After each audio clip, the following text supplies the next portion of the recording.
अस्सलाम वालेकुम व्यूवर्स, आप सब कैसे हैं। उम्मीद है आप सब ठीक होंगे और आप लोगों के रमज़ान भी बहुत अच्छे गुजर रहे होंगे।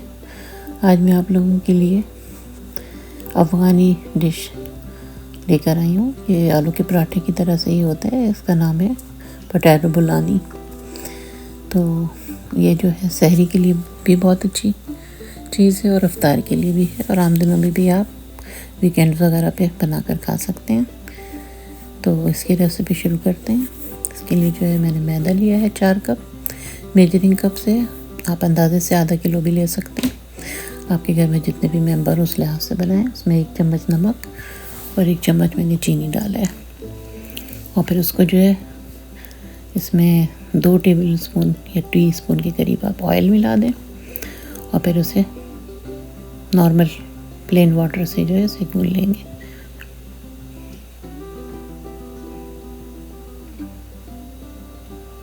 भुनने के बाद उसे 20-25 मिनट के लिए रेस्ट करने रख दें।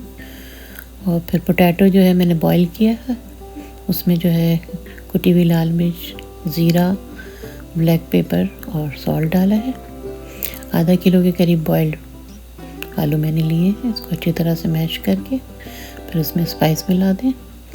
इसमें जो है हरे मसाले में मैंने हरा धनिया और हरी प्याज डाली है। स्प्रिंग अनियन से ही इसमें मेन डिफरेंस पैदा होता है, बहुत मज़े का लगता है। तो आप इसमें अच्छी क्वांटिटी में जो है अनियन डालिए।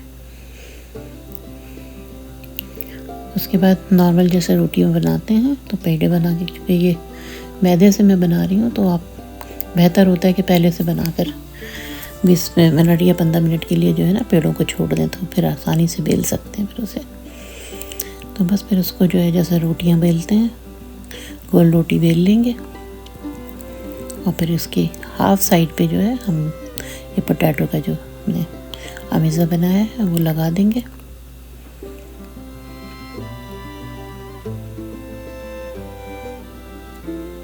अच्छी तरह से पूरे आधे पराठे पे जो है आलू लगा लें और फिर उसको जो है फोल्ड करके डी शेप में आप बना लें पराठे को। ये बहुत ही लाइट और मज़े का लगता है।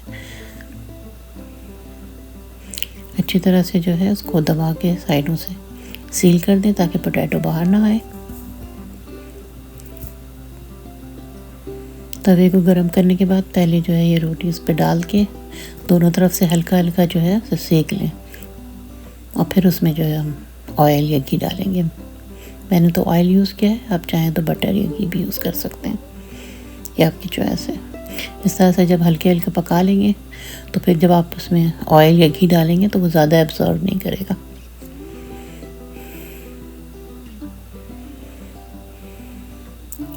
तो बस अब इसमें जो है जब ये दोनों तरफ से सीख गया तो हल्का हल्का मैंने ऑयल डाल के उसको फ्राई कर लिया। ऑयल और घी आप अपनी मर्ज़ी के मुताबिक कम या ज़्यादा कर सकते हैं। और फिर उसको जो है मीडियम आंच पे जो है दोनों तरफ से क्रिस्पी कर लें जैसे पराठे को करते हैं।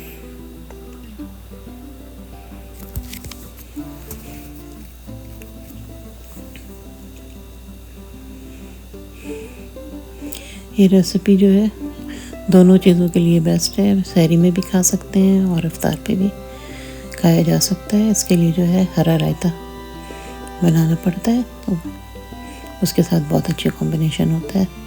जब बन जाए तो उसके बाद इस तरह से हाफ में काट के जो है आप सर्व करें।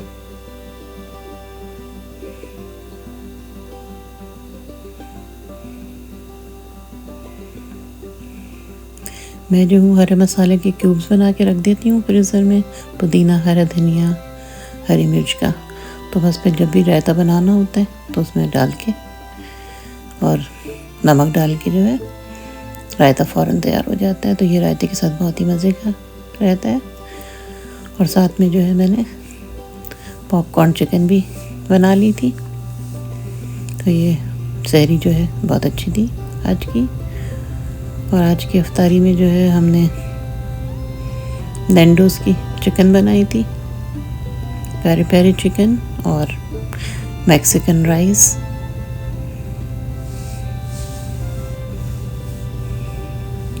इसको जो है फ्रीज़ भी कर सकते हैं आराम से, पैकेट में डाल के, सेकने के बाद पैकेट में डाल के फ्रीज़ कर लें। ये जो है हमारी पेरी पेरी चिकन और नैंडोज़ वाले राइस हैं। तो अभी वो उम्मीद है आप लोगों को मेरी रेसिपीज़ पसंद आई होंगी। तो अपना ख्याल रखें, इर्द गिर्द के लोगों का ख्याल रखें, खुश रहें और खुशियाँ बांटें। अल्लाह हाफिज़।